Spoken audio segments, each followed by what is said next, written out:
Welcome back to Switch to Linux. This is the weekly news roundup and the privacy edition, brought to you by my affiliate for private internet access. If you are a person who travels around and needs a VPN, and no, not everybody does, a lot of people shilling the VPNs are like, you can use this and protect yourself on the internet. No, you use it to protect yourself if you're connecting to the internet from Starbucks. Not everybody needs one, but if you are a person who does need a VPN, definitely check out private internet access. tlm.li/PIA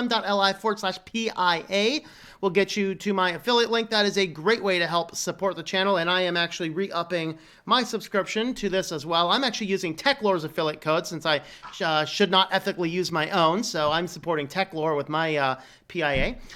So go check out TechLore's channel as well, guys, if you can. But anyway, private internet access, excellent VPN. They will block your they'll block some of those tracking cookies. They'll block a lot of the ad stuff, and they can get you a pretty good rate. And you can connect, I think it's 5 or 6 devices simultaneously. I should really remember that. I think the difference is like Nord's 5 and this is 6 or vice versa. I don't remember. But anyway, definitely check them out if you are in need of a VPN.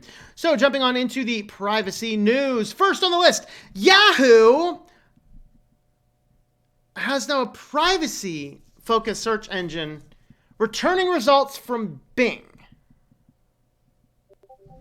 I don't know what's going on. But anyway, so what they're doing is they're rolling out a new search engine, which is called OneSearch. And the idea here is to make a privacy-focused search engine because the search engines are just, they're really getting, people are starting to look at privacy.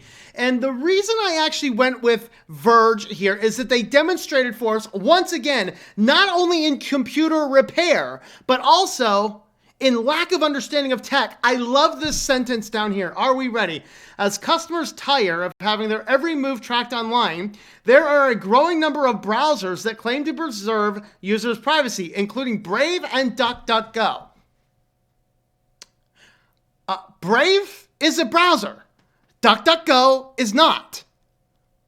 I think The Verge just needs to stop doing tech stuff. But anyway, I keep using them anyway.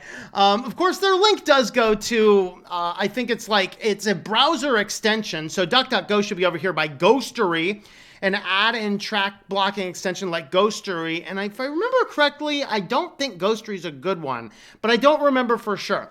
But anyway, I just love that. But the idea here is that Verizon is creating a new search engine that is supposedly privacy-based. It's not going to be tracking your information. It's going to be ad-supported just based on contextual ads, which, by the way, guys, is a setting inside of this. On all of my Google ad properties, I set my ads to contextual. I don't make as much money off of them, but it is better for privacy because the Google's not tracking and feeding you what it thinks you want to see.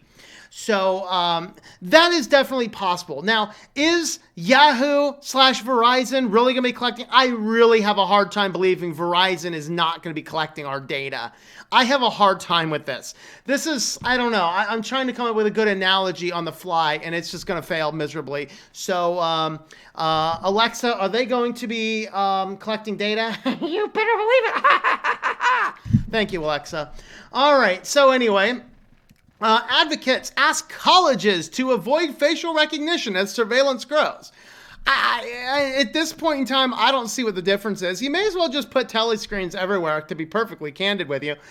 So what this article goes through is some of what I've been seeing and hearing about. In fact, there was a case, I don't think it's included in this article. I read through this a couple times. But there was a case where these students decided to vandalize a property with, bad symbols from mid-1940s era German soldiers. And so, they were going through and they knew there was a lot of surveillance. So they put in all these black masks and wore black clothes and sprayed these symbols all over. The morons left their phones in their pockets. Okay. Now, what's going on at colleges is they're using a variety of ways to track students. Anything from Bluetooth beacons, the same thing that if you're Guys, if you're walking around the world and Bluetooth is enabled on your phone, you need to have a checkup from the neck up, okay? There's a serious problem here because what happens when that's on Bluetooth is all of these things keep on trying to connect with it, and it gathers a lot of data about you.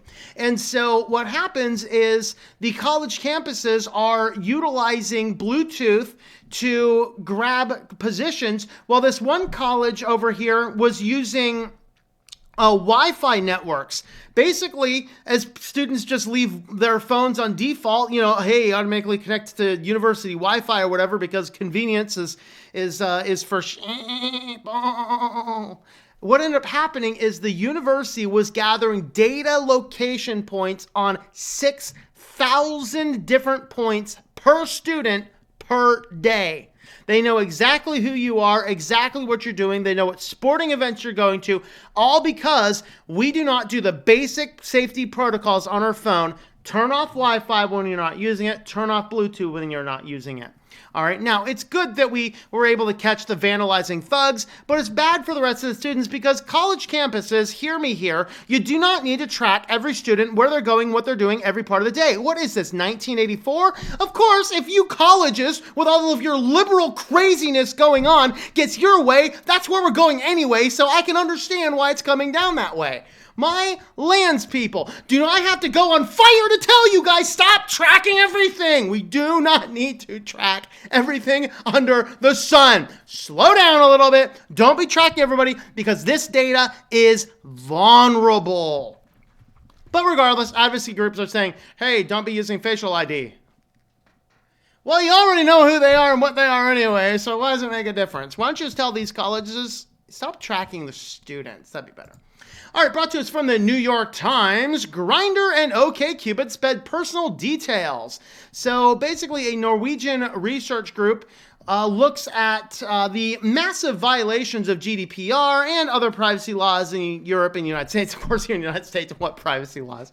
The companies are like, well, we don't care. California, they're messed up, but So Grindr, OkCupid, and Tinder are spreading user information like dating choices and precise location data to advertisers and marketing companies in ways that may violate privacy laws, according to a new report that examined some of the world's most downloaded Android apps. Guys, stop using apps. Really? Stop using apps. All right. Grindr is the world's most popular gay dating app, transmitted user tracking codes. I could make a joke there, but I'm not going to. And the app's name to more than a dozen companies, essentially tagging individuals with their sexual orientation, according to the report, which was released on Tuesday. So basically, your preference of whom you date is now being sold to all these advertising companies. I think there was a number in here. It was something like 600 or 6,000 companies. It was an insane number. But this really is covering some of the most sensitive data. And this is why, guys, don't be using dating apps. I mean, if you're going to get yourself onto a dating site, just use it from a browser. You're going to be a lot better off. Don't be putting it on your phone and swiping.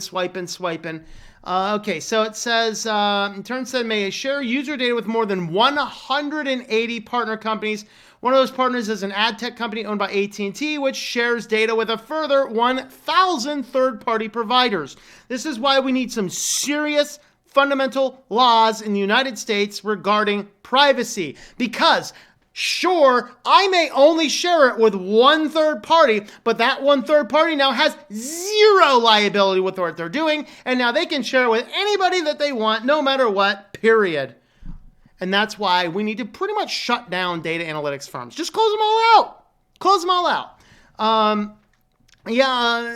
Subsidize food stamps for people for a year or so while they get jobs that are not crazy. Anyway, Scottish police buy a fleet of devices for smartphone data mining. This is interesting. So this is actually a little bit less scary than I initially was thinking. This does require physical access to the device. So the idea is if your phone is suspected of being in a crime, they can confiscate it and keep it for months and months at a time. Well, hey, your brother did something stupid. You're giving him a ride and, hey, the police show up, knock on there and confiscate your phone. But if you have the option to say, you know what, sir, there's nothing on my phone, scan it. and they can plug it in, and basically it doesn't take a copy of everything on the device. What it does is it looks for things and puts potentially incriminating stuff on the screen momentarily for the police to say yay, nay. If it's a yay, yes, they might still take the phone or at least take a copy of the data on the phone. But you get your phone back immediately. On the negative side, oh boy, now we're having police running around. You were speeding a little bit. I got to plug your phone in. I'm like, no, you don't. Really. So I'm kind of split on this article, but ultimately it means that the police are not confiscating people's phones for months at a time. So maybe that's okay. I mean, hey, I run by this basic, exciting philosophy of, hey, you know what? Let me pop the SIM card out, have it for a while. I'm just going to go take my SIM card and put it in something else. In all candidness. I mean, really. And that's kind of the reality of it. You know, that's the reality of it. I'm split on this one. Let me know your thoughts on this article in the comments there. Well, Skype was basically sharing audio workers in China with basically no security methods. So, you know, Microsoft owns Skype. They literally, with almost no training, just handed any contractors working from home on their own personal devices a universal username and password that everybody working for the Microsoft in the entire year got the same login and password to just get in there, listen to calls as they want, record them, share them, whatever, you know, no extra security measures. So they could have shared that with all their friends. So yes, this is Microsoft, people. This is why I switched to Linux. I do not want Microsoft because, I mean, Windows 10 is starting to do the same stuff. When do we hear that Windows 10 is now taking all this data for some Chinese guy to look at with pretty much no security conflicts in the background? So this is definitely interesting. So if you are still using Skype, and unfortunately I do with some of my clients and some other purposes, then absolutely here.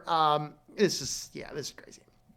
All right, featured story of this evening. Senator Ron Wyden calls for an investigation of the ad blocking industry because, guys, I have told you this over and over and over again. Do not use Adblock Plus. It was bought by an advertising company. And if you pay them enough, it doesn't block your ads. I don't know if uBlock Origin has this as well, but most of the ad blockers out there, they are owned by advertising companies, and if you pay them enough money, your ad just doesn't get blocked. Isn't that exciting? So, he calls on regulators requesting they investigate the ad blocking industry for anti-competitive behavior. Hey, if you want a textbook definition of anti-competitive behavior, this might be it. I mean, maybe there's two case studies. A couple weeks ago, FedEx and Amazon, and this one. You know, hey, we're going to block ads. If you pay us some money, your ads won't get blocked. Yeah, that's called anti-competitive. Actually, no, take that back. That's not called anti-competitive. If I'm not mistaken, I believe that's called extortion. Extortion. Yeah, that's called extortion. Maybe this is insane. Anyway, years now, some of the largest tech firms have paid ad blocking companies like IO, which owns Adblock Plus, to avoid the software's restrictions and have their ads displayed on devices. 2015 report from Financial Times showed that companies like Microsoft, Amazon, and Google were paying out ad blockers so they could be whitelisted to avoid software's filters. In a letter to the FTC, Wyden outlined the behavior and asked Chairman Joseph Simmons to open up an investigation into the entire ad block industry. Great. Awesome. It's in the hands of the FTC. So in 18 years, we'll finally hear that all of us are owed 55 cents for the breach of antitrust behavior. Bonus. Anyway, in the case of Adblock Plus, the company announced 2016 it would be accepting some ads that weren't intrusive or annoying. Company whitelists these acceptable ads and allows them to run on devices, but Wyden argues this behavior is still anti-competitive. FTC confirmed it sent a letter. Hundreds of millions of consumers around the world have downloaded and installed software tools that purport to block online ads. In turn, the largest ad companies have quietly paid millions of dollars to the largest ad blocking software companies in order to continue to block, track, and target consumers with ads. People, number one, do not just download any old ad blocker. Almost all of them are spyware and malware. Don't use them. Adblock Plus is no longer safe. People, don't use it anymore. uBlock Origin would be one of the few ones. Now, what I like to do is I block things on this. So you might, if you're watching my news, you might see these unable to connect. Try again. Which is like, oh, that looks ugly. You know what that is? This is my network well above my computer saying, no, bro, you ain't getting in here at all. Now, there's a few things that slip through here because I actually do allow Google Ads in. Some Google Ads in. I have actually prevented my server from being as aggressive as it could be, but this is way better to block your server. I have videos about that. That's using pfSense, using my ad blocking scripts. I also am probably soon, I want to do some on QuidSub's NoTrack and or Pi-hole. One of those or both of those showing you how to use Pi-hole to do that with a commercial router, as I still have some of those laying around here as well. So anyway, those are the privacy news items. Let me know your thoughts and your comments on all those down below.